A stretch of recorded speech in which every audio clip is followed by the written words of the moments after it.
Ladies and gentlemen, welcome back on the Mike, the premier business radio program. I'm your host, Mike King. This is part of the Mike King Biz Radio Network, which is ESPN Richmond 106.1, the Choice 105.3, International Business Scope Radio, and now soon to be CW Richmond TV. That's where we highlight and showcase RVA in a different way. What we do is we talk to the game changers who are out there. You can follow me on all the social platforms, hashtag on the mic with Mike RV8, as well as Mike King Biz. This is the time for our good friends at Poplar Springs Hospital at UHS. They always know some really cool people. We've had our good friends over from NAMI of Virginia here, but now we have Susanna from NAMI Coastal. Welcome to the program, ma'am. Thank you for having me. All righty, so we should have did the interview before. This is like we're rehashing it. So this is a business show, so tell everybody who you are and what you do. Yeah, well, thank you for having me. Thank you for the invitation. So I am with the local affiliate, NAMI Coastal Virginia. We serve Virginia Beach, Norfolk, Chesapeake, Portsmouth, and parts of the Eastern Shore. And I am the board president and also in charge of youth and young adult outreach. Alrighty, so it's a big military presence down there. Like I said, I gave Uncle the best I had. This is all that's left. Talk about the mental aspect in a military community. Oh gosh, you like hit me up with that right away. Well, it's interesting. We're really excited. We just got the green light from our national organization to bring, it's a free class. It's called NAMI Homefront. And it's specific for the military families and, raising awareness, about possible mental health conditions, the transition to civilian life, all the problems that may occur. And everything that we do at NAMI, it's peer-led. So we have some veterans with lived experience that will be teaching the course. We're really excited. Let me ask you, so a lot of times in different fields, you hear about peer counselors, peer-led. Explain why that's so important to the process. Gosh, it really is being talked a lot about now because everybody recognizes that importance. I think, so if I was the one living with a mental health condition, let's say I was that veteran who was living with PTSD, and it's easy to see that if you saw another veteran who had experienced PTSD or living successfully with it, you would just have that instant, you'll be able to relate. This person can relate to me. This person knows what I've been through. They can feel my pain. And just seeing this fellow veteran talk about it, it gives that person hope and that they can see that recovery is possible. Yeah, we're here on the mic with Mike. We're talking good friends over at NAMI Coastal. I always ask the people who are in your field, how are people doing out there? I don't know if we're over COVID. You hear all types of things. Some people say we're past it. Some people we're not. But how are people doing that you run into from a mental health standpoint? Well, that's a loaded question. It is, I believe it is, everyone is struggling right now. And I think with that youth and young adult aspect, heading back into school, I think now that everyone is back in person, the teachers, the faculty are recognizing that a lot has been going on with these children and teens and a lot of suffering mentally. So whereas I do think there's heightened awareness, I think we're moving in the right direction. I think there's a lot of suffering going on mentally with a lot of people. And we're receiving a lot of calls at our office from families who are looking for help, just looking for any type of resource, because they don't know where to go, where to turn, what to do. And there are a lot of people who are struggling. Really quickly, how can people find out information about NAMI Coastal? Oh, yeah. So we have a website, and it's www.NAMI Coastal Virginia, all spelled out, .org. And we have a telephone line, warm line that's answered Monday through Friday, 757-499-2041. Alrighty, so we talked about the raising of children, and as I said, we're on to the grandkids now. Parents see their kids going through some things. What would you say, give some help on typical teenage behavior that can be rebellious, or if not rebellious, pushing the boundaries? And then there might be something there that some help might be needed. Give us some words of wisdom in that area.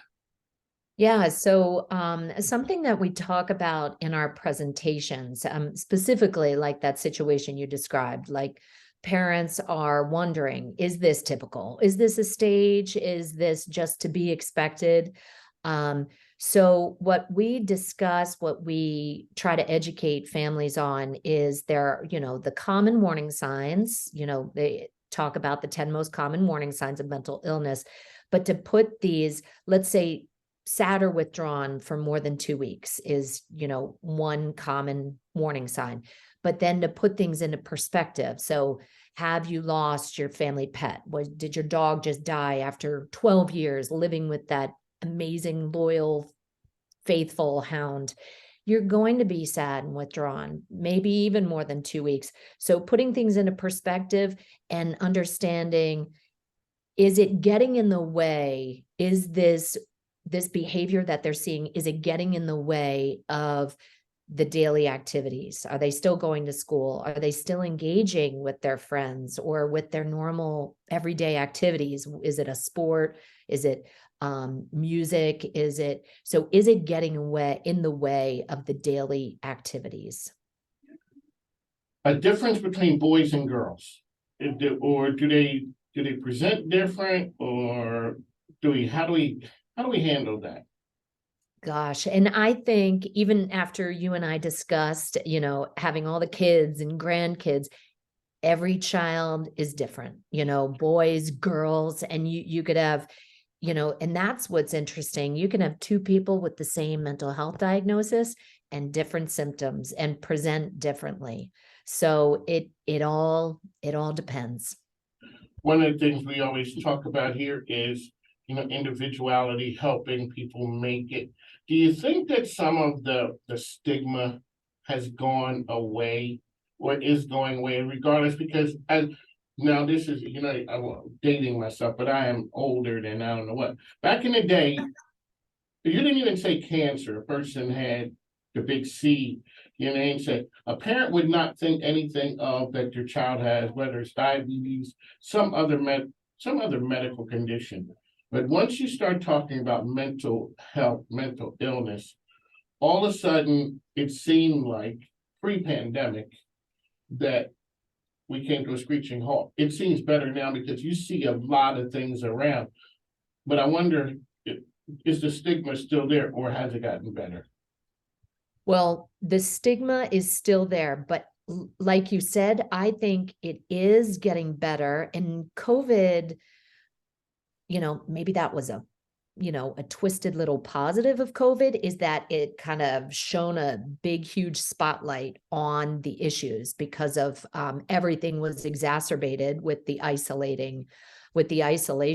So yesterday we were up in Richmond for Mental Health Advocacy Day, and it was really exciting. We got a last minute invitation to be introduced to the General Assembly by one of our delegates from this area. And as we were waiting out in the hallway with a gazillion other people who were being introduced by their delegates, a woman tapped me because we had shirts that were advertising mental health care is healthcare and our information on the back. And she was there, I think, with Regent University. And she tapped me on the back and she said, my granddaughter, who's 25 years old, and she was whispering, and she said she's, so there's that stigma is there because it was really hushed tones. It was very, it was very not that she was saying she's embarrassed by her granddaughter, but it was hush hush. I know I can talk with you about this, but I want to make sure no one else that I'm here with overhears this. And that is a tough one. How about generations? I'm 63. Do you think that people in their 20s and 30s look at it different than people my age? Because as you said, that was grandma whispering. Yep. If that's a sister who's 28 and you're 22 or you're 18, do you think they're whispering? You know, I know in my family, they're not whispering. Like, we have 4 kids in their 20s, and because of our life experience with our oldest, who lives with serious mental illness, and the experiences they've had with their friends growing up, there's just so much more exposure to mental health conditions in general that I believe it is spoken, it's just more conversationally with them than it was with us, and definitely than it was with my parents' generation. Because we always talk about, kids are funny acting. I mean, because I was the only kid, and at that point, I didn't even know that you raised kids different. Because I didn't have any frame of reference because it was just me. And Okay. by the time, when I came home from the army on leave one time, I came home with a wife and a baby. My sister's in the 2nd grade. So so when my wife is how come this person or these 2 kids are like, they're different? And like, I just thought parenting is parenting. That's it. There you go. But you have to take into account each one's mental, their personality, and all of that. But when people talk about mental health, it affects the family. Can you touch on that? And also, your family has dealt with that. How did the other kids deal with that? Because sometimes mom and dad are stretched to the limit, to their wits' end. Oh gosh, yes. It really does affect the whole family, just like if a child had cancer, Right. it would affect the whole family. So, so when our daughter was not stable and was actively psychotic, so she has bipolar 1 with psychotic features, and so when she wasn't their medicine wasn't stabilizing, the right medicine hadn't been found, it was still in major crisis zone. The kids couldn't have friends over because we didn't know what to expect from day to day. It was just the unknown and the volatile situation that was going on. So it was, I'm sorry, I know you want to be with your friends, and normally they'd be over here anytime, but we can't we can't have that. We're just, like you said, we're just trying to focus and just deal with what's going on in the moment, and just survive day by day. Um, it definitely affected all of them, all 3 of my sons.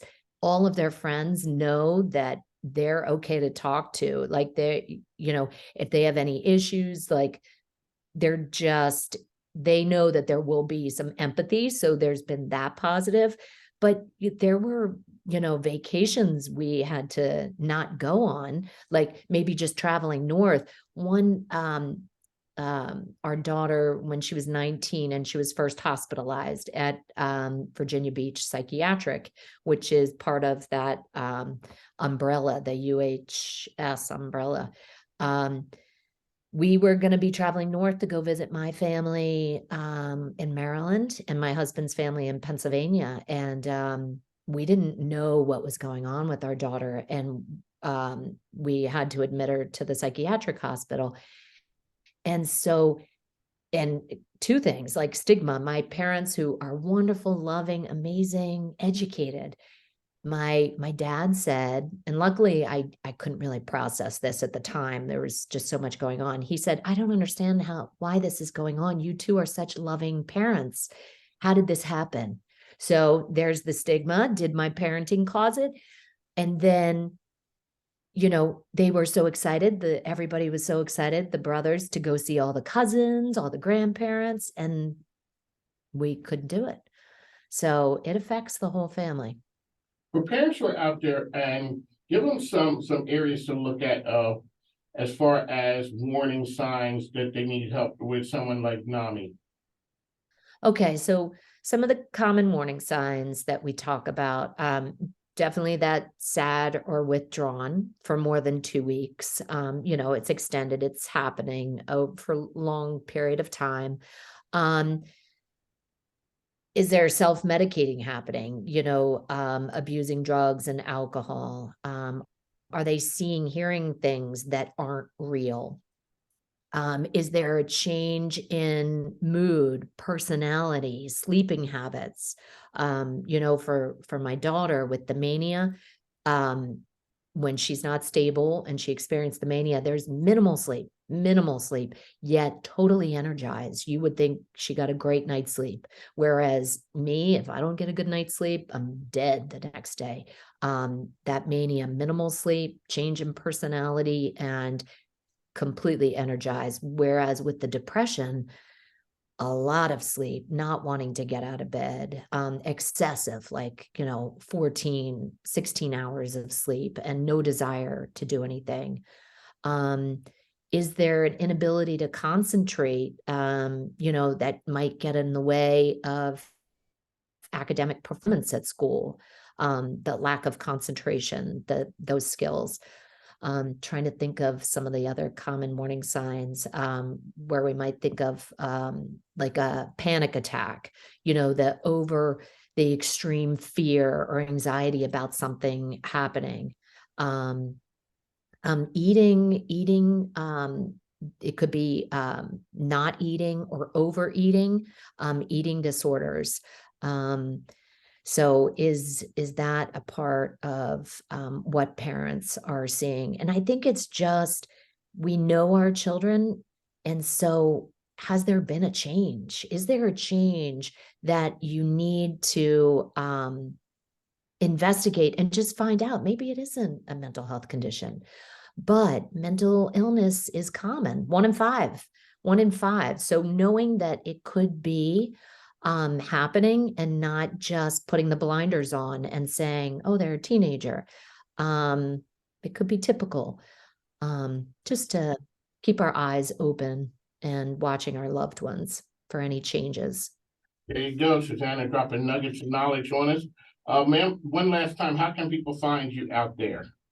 Yes, we are, our website is www.nami, N-A-M-I, coastal spelled out, and then Virginia spelled out.org. And then our phone is 757-499-2041. And we are on social media too, Facebook, Instagram. There you go. It's always a pleasure. Like you said, those things that we talk about, the mental health aspect, it is something that, hopefully it is getting better. The stigma isn't there. Shout out to you guys for raising sons who can be the calming force in a male crazed world. I was always that guy, and there is a value in being that guy, the ones that people can come and talk to, because a lot of time guys don't have anyone to talk to. So, shout out and kudos to, and congratulations on the thing that's upcoming. Welcome to the club. So on the Mike, we always like to thank our folks out here. Make sure you keep listening to us. We are talking to the game changers, people who are out changing the world, making the world be a better place. Mental health plays a part in it. And hopefully that thing called the timeout, the coronavirus, that was a thing that helped take some of the stigma away about getting help, because in the past, being in the military, you see that all the time. Whenever you call the VA, that's the first thing that they talk about. It wasn't always like that. Yeah. It was not always like that, but people understand the value of mental health in the youngest of folks and even into older folks like me. I'd like to thank you for coming on the mic with Mike. Hey, folks, make sure you take a listen to our sponsors and advertisers, because this is radio. The microphone ain't free. Plus, my grandkids need stuff. Suzanne, that's my line. That's it every day. So, make sure you go ahead and they'll help us stay on the air. We'll talk to you soon. Thanks now. Bye-bye.